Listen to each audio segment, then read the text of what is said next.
Hello guys, welcome back to my YouTube channel SKM study. Away of success. मैं हूं आपका educator Shivam Mishra और यहां पे देख सकते हैं मूल प्रभाज के बारे में आज इस हम लोग लेक्चर में देखने वाले हैं। सो वीडियो बहुत इंपॉर्टेंट होने वाली है और अभी तक वीडियो को लाइक नहीं किया तो प्लीज वीडियो को लाइक कर दीजिए और अपने दोस्तों के साथ एक बार क्या कर देंगे, शेयर कर देंगे।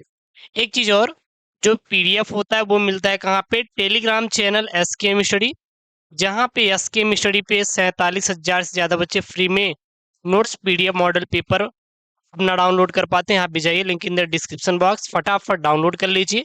और ये जो विलियन का हमारा नेक्स्ट टॉपिक है मूल प्रभाज, इसके पहले हम लोग मूल लता के बारे में पढ़े थे, ठीक है ना। ये मूल फ्रैक्शन होता क्या है पूरा पूरा देखने वाले हैं इस वीडियो में। मूल फ्रैक्शन को सबसे पहले किससे दिखाया जाता है? तो इसे एक्स से दिखाते हैं, ये चीज याद रखना, ठीक है ना। क्या क्या कवर करेंगे? परिभाषा देखेंगे, सूत्र देखेंगे, कुछ एग्जाम्पल हो सकता है मे भी बनेगा तो देख लेंगे जो इंपॉर्टेंट रहेगा। लेकिन हम लोग वो ज्यादा कवर करेंगे जो आपके बोर्ड परीक्षा में पूछे जाएंगे, क्योंकि स्मार्ट तरीके से हम लोग 95% प्लस गेन करने वाले बच्चे लेकर आए हैं और आप भी लेकर आओगे, बिल्कुल टेंशन नहीं लेना है।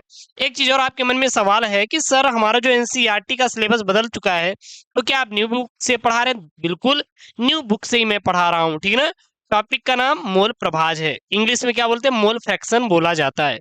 चलिए देखते हैं होता क्या है और इसका सूत्र भी देखते हैं जो कि आपके लिए इंपॉर्टेंट होने वाला है, ठीक है ना। देखिए, मोल प्रभाज का अगर आपसे कोई पूछे या फिर आपके बोर्ड में पूछा जाता है भाई साहब की परिभाषा, इसकी परिभाषा, क्योंकि अगर आपको सवाल लगाना है तो सबसे पहले उसकी परिभाषा और उसका सूत्र, ये दोनों आपको पता होना चाहिए, जो कि काफी इंपॉर्टेंट पॉइंट होता है, ठीक है ना। ये चीज आपको कवर करना चाहिए।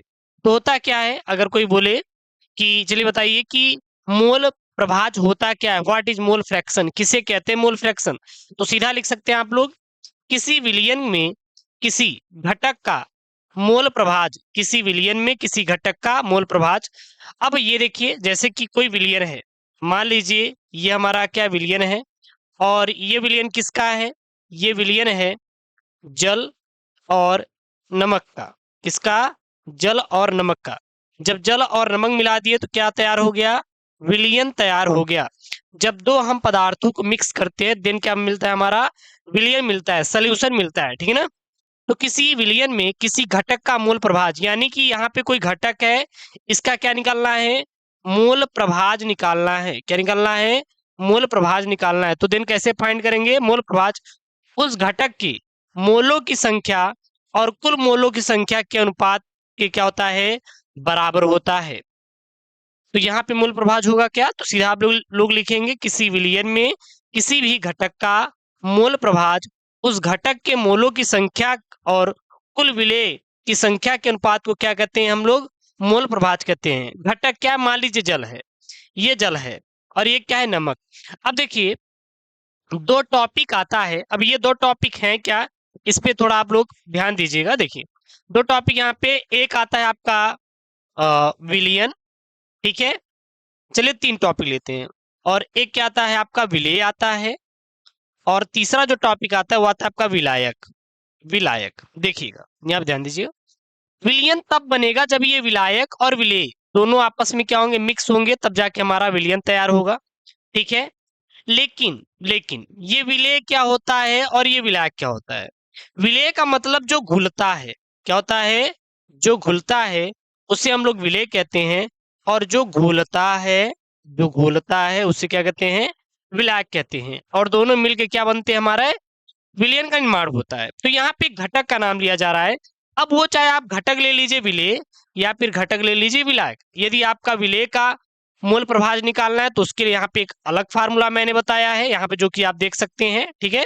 यदि विलायक घटक का अगर आपको मोल प्रभाज निकालना है तो देन ये आप फार्मूला दोनों अप्लाई कर सकते हैं। तो फर्स्ट फार्मूला, यदि आप विलेय का मूल प्रभाज ज्ञात करना चाहते हैं तो विलेय का मूल प्रभाज कैसे निकालेंगे? विलेय को मौलिक संख्या और विलयन के मोलों की संख्या, विलयन के मोलों की संख्या, ठीक है ना। यहाँ पे थोड़ा मिस्टेक हो गया है, मोलों की संख्या। तो यहाँ पे अगर आपको विलेय का मोल प्रभाज निकालना है तो विलेय के मोलों की संख्या और विलयन के मोलों की संख्या क्या कहलाएगा? विलेय का मोल प्रभाज। विलेय का मूल प्रभाज यानी कि एक्स बी। एक्स क्या है? मूल प्रभाज है, और बी क्या है? आपका विलेय है। बी क्या है? विलेय है। यहाँ देखिए, जहां पे बी क्या है? आपका विलेय है। बी आपका क्या? विलेय है। ए क्या है? आपका विलायक है। टी क्या है? आपका विलयन है। टी क्या है? विलयन है। बी विलेय है। ए क्या है, विलायक है। तो यहाँ पे जो वी का मतलब हो जाएगा, बी क्या हो जाएगा आपका, विलायक हो जाएगा। और इसके पहले मैंने मूल प्रभाज को किससे दिखाया है, मूल प्रभाज को एक्स से दिखाया है, एक्स से दिखाया है। तो एक्स बी का मतलब क्या हो जाएगा, विलेय का मूल प्रभाज। बी क्या है आपका, विलेय है, एक्स क्या है, मूल प्रभाज है। तो विलेय का मूल प्रभाज बराबर विलेय के मूलक संख्या, यानी कि ए एन क्या है, यहाँ पे जो एन लिखा है ये क्या है आपका, मोलों की संख्या है, मोलों की क्या है आपकी संख्या है। तो देन इसको हम लोग क्या लिख सकते हैं, एन बी लिख सकते हैं ना, लिख सकते हैं नहीं, आप बताइए कमेंट में फटाक से। तो यहाँ पे क्या हो जाएगा, विलेय के मूलक संख्या एन बी, बी क्या है आपका विलेय है, एन क्या है मूलक संख्या है, तो विलेय के मूलक संख्या। और यहाँ पे एन टी है, टी क्या है आपका विलियन है, नीचे देखिएगा टी क्या है विलियन है, और एन क्या है मूलक संख्या है। तो पूरा क्या हो जाएगा, विलियन के मूलक संख्या, यानी कि विलेय का मूल प्रभाज एक्स बी बराबर विलेय के मूलों की संख्या, यानी कि एन बी अपान विलियन के मूलों की संख्या। इसी प्रकार जहां पे विलेय है यहाँ पे विलायक कर दीजिए बस। और एक्स के ए के स्थान यहाँ पे जो बी है, अब यहाँ पे क्या लगा देंगे, ए लगा देंगे, क्योंकि विलायक है तो विलायक के मूल प्रभाज बराबर, यानी कि एक्स इक्वल टू विलायक के मूलक संख्या यानी कि एन ए, और विलयन के मूलक संख्या यानी कि एन टी। ठीक है ना। तो ये आपका क्या हो जाएगा, ये हो जाएगा आपका मूल प्रभाज। तो फिर से एक बार आप लोग देख लीजिए, मूल प्रभाज होता क्या है, किसी विलयन में किसी घटक का मूल प्रभाज उस घटक के मोलों की संख्या और कुल मोलों की संख्या के अनुपात के क्या होता है, बराबर होता है। कोई घटक क्या हो सकता है यहाँ पे, या फिर वो हमारा विलायक हो सकता है, या फिर क्या हो सकता है, विलेय हो सकता है। ये दोनों क्या हो सकते हैं, दोनों में से कोई एक आपका घटक हो सकता है। ठीक है। अगर विलेय घटक है, अगर विलेय घटक है और विलेय का मूल प्रभाज निकालना है, तो विलेय के मोलों की संख्या बटे विलयन के मोलों की संख्या, क्योंकि दोनों का जो कुल कुल मोलक संख्या निकालना है। कुल मतलब तो विलेय का तो निकाल रहे हैं, लेकिन विलेय एक्चुअली में कहां से बन रहा है, जब ये विलयन तैयार होगा देन तभी तो विलेय बनेगा ना। तो विलयन के मोलों की संख्या, बात समझ आ रही है। और विलायक के मोल प्रभाज बराबर क्या हो जाएगा, विलेय के मोलों की संख्या बटे विलयन के मोलों की संख्या। एक्स क्या है आपका, सॉरी यहाँ पे एक्स आपका क्या है, ठीक है, एक्स क्या आपका मूल प्रभाज हो गया, एन क्या हो गया मूलक संख्या हो गया, ठीक है ना, ए क्या विलायक हो गया, बी क्या हो गया विलेय हो गया, और टी क्या हो गया आपका विलियन हो गया। क्लियर है, ये चीज आपको पता चल गया ना आज। और हाँ एक चीज और, यहाँ पे मैंने पूरा पूरा कंप्लीट मूल प्रभाज बता दिया है, नेक्स्ट वीडियो में नेक्स्ट टॉपिक पढ़ेंगे। लेकिन एक चीज और, आपको पीडीएफ के लिए क्या ज्वाइन करना है, टेलीग्राम ज्वाइन करना है। अब टेलीग्राम का लिंक डिस्क्रिप्शन बॉक्स में, नाम क्या भाई साहब, एसकेएम स्टडी, जी हाँ ऑफिशियल टेलीग्राम।